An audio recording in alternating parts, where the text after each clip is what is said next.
atong community news, bagong shopping destination sa mga Ormocanon buksan na. Nahimong hilig sa mga Ormocanon na pag-shopping sa Baratilog o Ukay-Ukayan, gawa sa barato nga presyo, branded pa ang mabitbit mag-uli. Usa ka bagong shopping destination ang buksan sa sentro sa Dakbayan. Mo kini ang Mix at the Point na namahimutang sa Lupicina Street at bang sa Gaisano, Ormoc, na adunay susamang konsepto sa Tiangge apan higher level nga experience ang dalit niini nga shopping center sa mga Ormocanon. Kapin sa 50 ka mga stores na naa sa maong shopping center ang magbaligya og mga bags, sinina, sapatos, gadgets, electronics, home decors, perfumes, food supplements o adunay serbisyo usab sila alang sa computer, cellphone o repair sa relo, digital printing, tailoring, cloth alteration o uban pa nga maabot lamang sa bulsa ang presyo. Sumala pa sa Administration of Marketing Manager sa The Point nga si Joyce Gutierrez na ang ilang tindahan adunay amenities na susama sa Green Hills Shopping Center o mga presyo pareha sa 168 Shopping Mall sa Manila.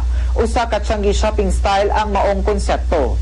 Gawa sa baratong pamaliton, mas sadya pa ang shopping experience tungod sa mga padua hatod sa ilang in-house nga DJ diin daghang mga papremyo ang maangkon sa mga customers.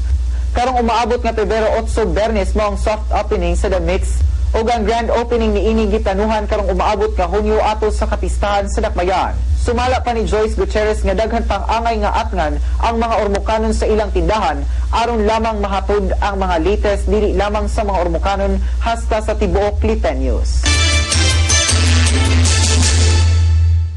Laing community news, Mix at the Point bukas na. Bukas na alang sa publiko ang Mix, ang Tiangge nga section sa second floor sa The Point Building. Usa ka media conference ang ipahigayon kaganinang buntag isip formal na pagsangyaw sa katawan nga ila nang ilakip ang Mix isip party sa ilang mga shopping destination sa Dakbayan sa Ormoc. Gibutyag ni Joyce Gutierrez ang administrator ug ang marketing in charge sa At The Point nga ang soft opening pa lamang kini sa ilang tindahan pero pagkahunyo ilang giplanuhan na ang grand opening sa maong tindahan. Sa pagkakaroon ng second floor pa lamang ang bukas na sa publiko tungod kay ang first floor ug third floor ang wala pa man mahuman. Dugang pamahayag ni Gutierrez na ang first floor mao ang food court section. Wala pa gidivulge sa media ang mga kompanya nga mosulod apan sumala pa ni Gutierrez na adunay mga dagkong food companies ang gustong mosulod. Sa unang adlaw pa lamang sa pagbukas sa mga stall sulod sa At The Point, daghan ng mga Ormocanon ang nisuroy ug namalit sa mga nagkadaiyang baligya. Gikan sa bags, shoes, sinina ug mga accessories, imo nang makita sa maong lugar ang tanan. Namahayag usab si Gutierrez na sa kadaghan sa mga lokal nga negosyante nga nag-apply sa ilang tindahan, aduna sila'y mga criteria nga i-consider usa na niini ang presyo sa ilang mga tinda o ang kalidad usab. Nasayran nga daghang mga dagkong companies ang gusto nga mosulod apan ilang giprotektaran usab ang small and medium enterprise. Ang ilang business consultant nga si Alan Rabaror mo'y nag-conceptualize, mukundak og feasibility study og marketing alang sa ilang mga negosyante sud sa Mix. Ilang gi-consider nga dili lamang sila ang makaganansya, lakip usab ang ilang mga negosyante nga nag-abang.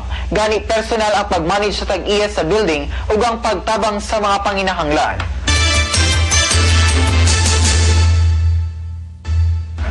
Samtang gitutukan usab ni Josie Cercenia kung unsay himalitan sa mga tinda sa pagbukas sa Mix. Ani ang iyang report. Ato sa pagbukas sa tindahan nga Mix kaganina sa buntag, nabantayan nga nagunang gidumog sa mga mamalitay mao mga pamaligya nga ladies accessories ingon man ang duaan sa kabataan. Ang maong tindahan makaplagon sa tibok second floor sa The Point Building sa Lupicina at Banglay sa Gaisano. Himalitan usab ang mga CD o DVD tapes hasta usab ang mga pahumot sa kababayenan. Sama lang sa nakuha ng video na nalingaw gayud og pili ang mga umaabot nilang suki sa mga burluloy, ilabi na matud pa sa umaabot nilang date sa Valentine's Day. May usa ka bata usab nga perti kahimanga sa iyang nakita nga mga duaan. Nahimot usab ang mga unang pumapalit sa mga discounts sa baligya gani hasta ang mga media nalingaw usab paglibot sa nasakpit nga mga malls. Alang sa community news, kini si Josie Cercenia.